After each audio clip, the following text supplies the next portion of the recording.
Aujourd'hui, je vais donner 3 exercices haltères pour cibler tous les faisceaux de tes épaules, pour les rendre plus larges, plus rondes.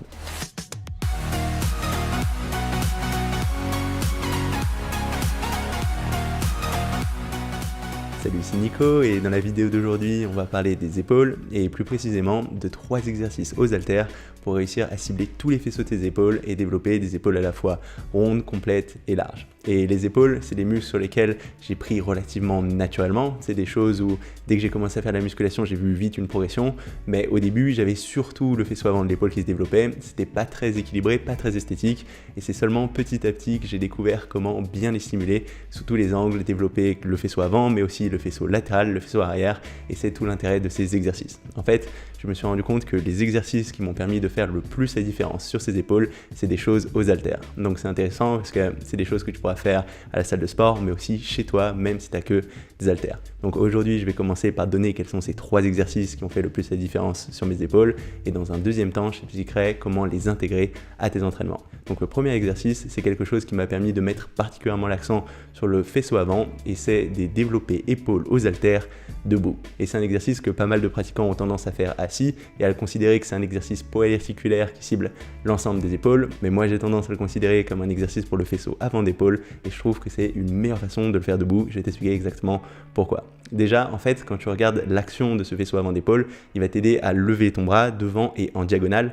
Et en fait, quand tu vas être dans ce plan perpendiculaire au sol et que tu vas faire ce geste de presse, ça va être essentiellement ce faisceau avant d'épaule qui va travailler. Tu vas avoir un petit peu du faisceau latéral et du faisceau arrière pour stabiliser, mais ils vont pas être trop sollicités. Donc c'est pas vraiment un exercice qui va cibler l'ensemble des épaules, mais plus un exercice d'isolation sur lequel en plus tu pourras mettre relativement lourd, parce que c'est un exercice polyarticulaire, vu que tu vas avoir non seulement l'articulation de l'épaule, mais aussi l'articulation du coude qui vont entrer en jeu, et ce sera une bonne façon de réussir à surcharger avec des charges plutôt conséquentes ce faisceau avant d'épaule. Et j'ai même tendance à préférer cet exercice de presse aux élévations frontales, parce que je trouve que ces élévations frontales, ils ont tendance à mettre un peu trop de contraintes sur cette articulation de l'épaule, et même dans mon cas, j'ai tendance à avoir un peu des douleurs dans le coude, et que de façon générale, j'ai de moins bonnes sensations.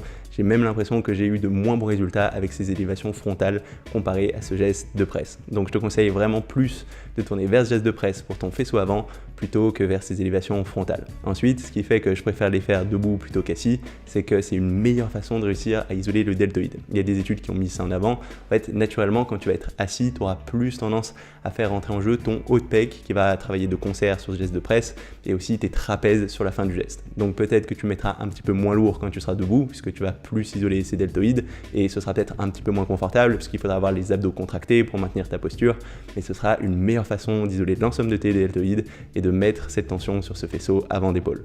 Donc c'est le premier exercice que tu peux faire aux haltères pour réussir à développer cette partie avant. Ensuite, le deuxième exercice, c'est un exercice qui va te permettre de cibler le faisceau latéral de l'épaule, c'est-à-dire la portion sur l'extérieur qui va faire en grande partie la largeur de cette épaule. Et pour travailler ça, j'aime bien le faire avec des élévations latérales aux haltères en unilatéral. Et en fait, l'idée de le faire en unilatéral, c'est que ça va te permettre de vraiment te concentrer sur ta contraction sur un bras particulier et de faire attention d'avoir un bon geste tout en limitant l'implication de tes trapèzes. Parce que souvent le problème sur ces élévations latérales, c'est qu'il y a beaucoup de pratiquants qui vont avoir tendance aussi à hausser un peu l'épaule et à faire rentrer en jeu ce trapèze qui peut vite prendre le gros de la tension si tu fais pas attention. Du coup, au contraire, ce qu'on va essayer de faire, c'est de désengager au maximum ce trapèze. Et une bonne façon de faire ça, c'est de te concentrer sur le fait de tirer ton omoplate et ta clavicule vers le bas et vers l'arrière. C'est-à-dire qu'en même temps que tu vas lever ton coude, tu vas essayer de tirer cette omoplate en contractant tes trapèzes, notamment ton bas de trapèze. Donc on veut éviter ce haussement d'épaule, vraiment tirer cette épaule vers le bas en même temps que tu lèves ton coude. Et le fait d'être en unilatéral, ce sera plus facile de se concentrer sur ces deux gestes qui peuvent être un peu contre-intuitifs dans un premier temps. Et ce sera important de ne pas mettre trop lourd parce que dans un premier temps, si tu isoles vraiment cette portion latérale, tu vas pas avoir tellement de force. Donc commence avec des poids très légers, assure-toi d'avoir une bonne contraction, un bon geste et seulement dans un deuxième temps, réaugmente petit à petit ta charge. Donc ça va être un super exercice, à part qu'au tout début du geste, quand tu vas avoir le bras qui est le long de ton torse, tu vas avoir très peu de tension. Et une solution pour remédier à ça, ça peut être d'utiliser une poulie qui te permettra d'avoir de la tension même dans cette position. Après, si tu t'entraînes chez toi avec des haltères, ce ne sera pas possible. Et dans ce cas, ce que tu peux faire, si tu as un banc par contre, c'est incliner ton banc, te coucher de côté sur ce banc, et comme ça, tu vas commencer le geste en ayant ton bras qui ne va pas être parallèle à la pesanteur, donc tu auras quand même un petit peu de tension, même tout en bas du geste, et comme ça tu auras plus de tension sur l'ensemble de ton geste. Après, même si tu peux pas faire ça, même si tu n'as pas de banc, cet exercice en unilatéral, ce sera quand même une bonne façon de cibler cette portion latérale.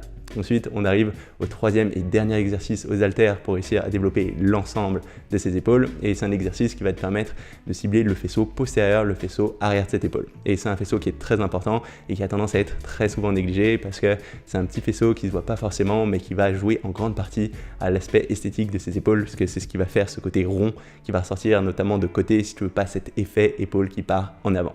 Et une bonne façon de le travailler, ça va être de faire des élévations arrière avec le buste penché en avant. Et c'est un geste qui est un peu plus technique que ce qui peut paraître, parce qu'il va falloir que tu prennes ces haltères et que tu fasses ce geste d'élévation en te penchant en avant, mais il va falloir que tu fasses très attention à deux choses, à savoir la position de tes coudes et la position de tes omoplates. Parce que si tu fais pas très attention à avoir tes coudes qui pointent vers l'extérieur et vers le plafond en contraction complète, tu vas avoir tendance à plus faire entrer en jeu les gros muscles de ton dos que ton muscle derrière d'épaule. Parce que ces gros muscles de ton dos, si tes coudes ils sont proches de ton torse, ils auront tendance à prendre le pas sur ces petits muscles des épaules. Donc on veut vraiment faire attention à pas avoir les coudes qui pointent vers l'arrière, vers ton torse, mais vraiment vers l'extérieur, même que tu pousses en fait un peu tes coudes vers tes épaules, vers l'avant.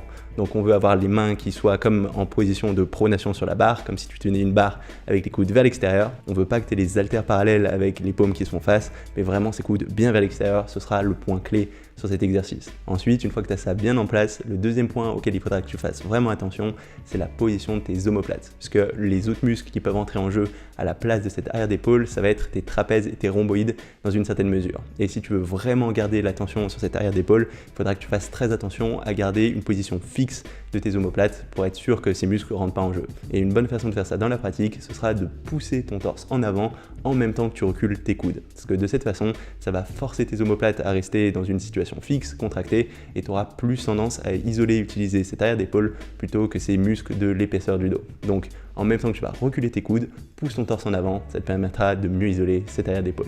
Donc en faisant attention à ces deux points, la position de tes coudes, les avoir bien vers l'extérieur et qui pointent vers le plafond en contraction complète, pas vers ton torse, et la position de tes omoplates, le fait de pousser ton torse en avant en même temps que ta geste de contraction, tu vas réussir à bien isoler cette arrière d'épaule.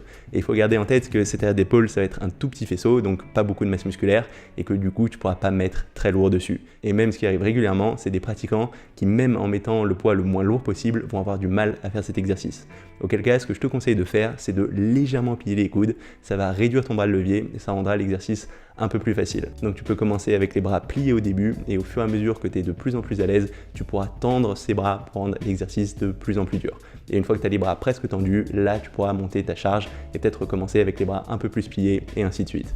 Donc non seulement la charge, ce sera une façon d'augmenter l'intensité de cet exercice, mais aussi le fait d'avoir les bras plus ou moins tendus, ça te permettra de réguler cette difficulté. Donc voilà, ça c'est pour les 3 exercices haltères qui m'ont le plus aidé à développer des épaules complètes, à la fois plus larges et plus rondes. Et maintenant, je voulais rentrer un peu plus dans le détail de comment se servir de ces exercices. Et la première chose à savoir, c'est que ces épaules, elles vont très bien répondre à ce qu'on appelle le stress métabolique, c'est-à-dire le fait d'accumuler du sang, des ions H+, de l'acide lactique dans le muscle en faisant un grand nombre de répétitions, pas forcément très lourdes, pour stimuler l'hypertrophie. Pour rappel, il y a 2 grands facteurs d'hypertrophie, ça va être ce stress métabolique et la tension mécanique, c'est-à-dire le fait d'utiliser une charge lourde et d'avoir ce muscle en étirement et en contraction sur cette charge lourde. Et là, dans le cas de cette épaule, ce ne sera pas forcément évident d'avoir un bon étirement et une bonne contraction de ce muscle, puisque c'est un muscle qui va rester à peu près de longueur constante, que tu sois en étirement ou en contraction, il ne va pas y avoir tellement de différence, et du coup, d'un point de vue hypertrophie, ça aura tendance à répondre mieux à plus de répétitions plus légères plutôt que des formats lourds. Alors oui, si tu mets lourd, tu prendras quand même en force, ce sera possible de soulever des poids assez conséquents, notamment sur les gros gestes de presse, comme le premier exercice dont je t'ai parlé, mais c'est pas forcément ce qui permettra de prendre le plus de masse. Donc de façon générale, je te conseille d'être dans les 12, 15, voire 20 répétitions et pas trop souvent sous ces 12 répétitions pour réussir à prendre en masse sur ses épaules. Et aussi, un autre facteur qui va rentrer en jeu dans le développement de tes épaules, ce sera ta fréquence d'entraînement, puisque c'est des muscles relativement petits qui vont être assez vite cramés, mais qui vont aussi récupérer très vite. Donc c'est des choses que tu pourras travailler presque tous les jours, en tout cas tous les 2 jours, et si tu veux mettre vraiment l'accent dessus, je te conseille de les entraîner au moins 3 fois dans ta semaine. Donc par exemple, ce que tu peux faire, c'est tes séances habituelles, et ensuite, en fin de séance, rajouter répéter cet enchaînement, ces 3 exercices. Et une bonne façon de faire ça, ce sera de les faire par exemple en trisets, c'est-à-dire d'enchaîner ces 3 exercices haltères sans prendre de temps de repos entre chacun de ces exercices. Parce que de cette façon, ça te permettra d'accumuler de façon locale ces ions H+, cet acide lactique, qui seront le facteur qui vont déclencher l'hypertrophie ensuite. Après, tu te rendras compte que tu vas pas pouvoir mettre très lourd de cette façon, mais c'est pas grave, l'important c'est pas forcément ta charge. Et d'ailleurs, c'est pour ça qu'on peut le faire en fin de séance, même si tu es un peu fatigué, puisque la charge elle est pas tellement importante pour développer ses épaules. Après, si tu as vraiment du mal à mettre l'accent dessus, je te conseille d'avoir une séance à part ou de le mettre en début de séance, mais pour la plupart des pratiquants, le simple fait d'entraîner fréquemment ses épaules, même si tu les fais en fin de séance, ce sera largement suffisant pour voir une grosse différence. Après, un autre facteur dont il faut tenir compte, c'est que beaucoup de pratiquants ont tendance à avoir un faisceau avant de l'épaule très développé par rapport au faisceau latéral et au faisceau arrière. Parce qu'en fait, ce qui se passe, c'est que sur la plupart de tes gestes de presse pour les pectoraux, comme ton développé couché ou tes développés inclinés, ce faisceau avant d'épaule, il va pas mal travailler. Et du coup, pour pas mal de gens, ça peut être intéressant de ne pas faire le premier exercice que je t'ai donné et de seulement te concentrer sur des élévations latérales et des élévations arrière. Donc au lieu de faire un triset, tu peux faire par exemple un superset, un biset, ça veut dire enchaîner juste ces 2 exercices. Et là encore, tu peux les faire en fin de séance, à partir du moment où tu as suffisamment de fréquence, ça va très bien marcher. Donc voilà, ça va être tout pour ces 3 exercices qui te permettront de développer ses épaules aux haltères. Encore une fois, que tu sois chez toi aux haltères ou en salle de sport, ça va très bien marcher. Après, avoir des variantes à la poulie de temps en temps, ça peut être une façon de mettre de la variété et ça t'aidera à relancer ta progression si tu es un petit peu trop dans une routine. Mais dans un premier temps, le simple fait de suivre ça et de faire ça de façon régulière avec une forte fréquence et plus de répétitions, je peux t'assurer que ça fera une grosse différence sur ta masse dans ses épaules. Donc ça va être tout pour cette vidéo. Si jamais ça t'a plu, n'hésite pas à mettre un petit pouce bleu ou un petit commentaire. En particulier, si tu as des ressources ou des expériences en lien avec ce thème, je pense que ça peut intéresser tout le monde. Aussi, si tu vois pas trop comment mettre tout ça en place, je t'ai préparé un petit PDF avec des exemples de séances avec ces exercices épaules aux haltères. Donc tu peux télécharger ça en cliquant sous le lien sous cette vidéo ou sur la petite icône qui va s'afficher d'ici quelques secondes. Si tu n'es pas encore abonné à ma chaîne YouTube, n'hésite pas à le faire maintenant pour savoir quand je sortirai de nouvelles vidéos. J'en sors toutes les semaines et on se retrouve très rapidement. Salut!